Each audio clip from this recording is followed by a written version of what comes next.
não houve como condená-lo à fogueira, e então, depois de morto, desenterraram o seu corpo e reduziram a cinzas e lançaram nas águas do rio. Mas, como bem disse uma poesia cristã, quando aquelas cinzas foram para o rio, a verdade seguiu com ela. Aleluia! Então aquele rio atravessava muitas regiões, simbolicamente a verdade acompanhava o curso do rio para vários outros lugares. Eita Deus! Alguns que da Boêmia foram a Oxford, aprenderam com John Wycliffe e levaram seus ensinos para lá. E lá houve um outro movimento, liderado por John Hus.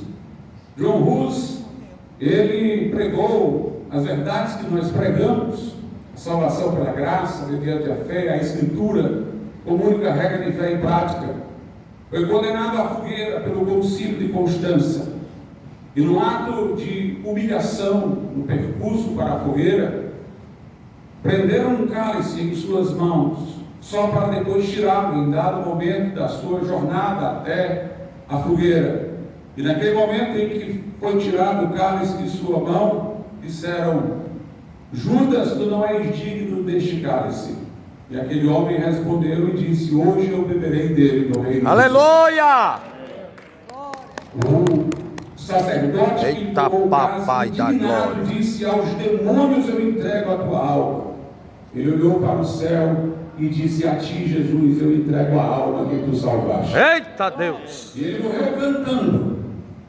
E antes de ele ser atingido pelas chamas, ele disse o seguinte: hoje morre o ganso, porque Rus significa ganso, mas daqui a 100 anos Deus levantará o cisne. Eita, papai da glória! Não conseguirão queimar. Eita Deus! Passados 100 anos, estava Martinho Lutero pregando as 95 teses na porta da igreja do castelo de Wittenberg. Dá lugar, pastor. E uma vez Glória! disseram para Lutero sobre o que Hus havia dito e perguntaram o que ele achava. Ele disse: eu sou o cisne de que John Hus falou. Eita, papai da glória! E meus irmãos, nós tivemos ali mais uma vez a verdade firme. Lutero se levantou contra a venda das indulgências, contra as superstições de sua época. Ensinou a salvação por graça mediante fé, não por obras para que ninguém se glorie. Jesus como único e suficiente Salvador. Recebeu uma pura de excomunhão, levou-a ao fogo. Foi levado à dieta de Worms, onde esteve diante do imperador. E aquele que já tinha contra si a maior instituição religiosa da época, agora estava diante da possibilidade de ter contra si um grande império.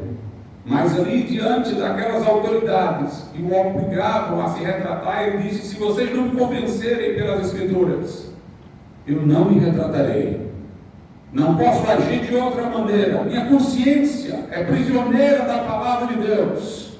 E bateu o pé à frente e disse: aqui estou.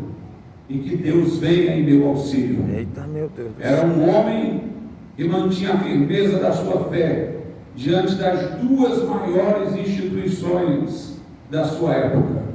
Um poeta disse, um poeta inglês conhecido, Carlyle, ele disse que os reformadores protestantes, eles tinham uma constituição psíquica para serem heróis. Sua devoção às Escrituras e a crença de que Deus falava nelas, sua crença na soberania de Deus, no governo de Deus na história, os colocava preparados para enfrentar qualquer desafio. A ponto de John Knox, o reformador da Escócia, pregar com tanta intrepidez. O homem que, inclusive, perseguido, foi levado às galés e acorrentado. Depois livrou-se, voltou à Escócia, perseguido lá diversas vezes, saía de lá, voltava para lá.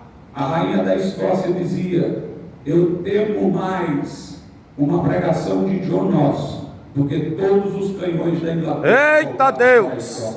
Glória! Um certo historiador disse: eles tinham medo. Abre a caixa preta, pastor. Tu tá pregando a unção, viu? Glória!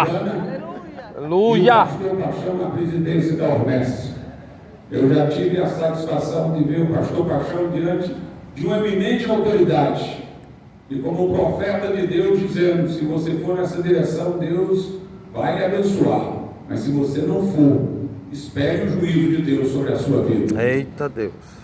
Esses homens, portanto, foram firmes, foram corajosos,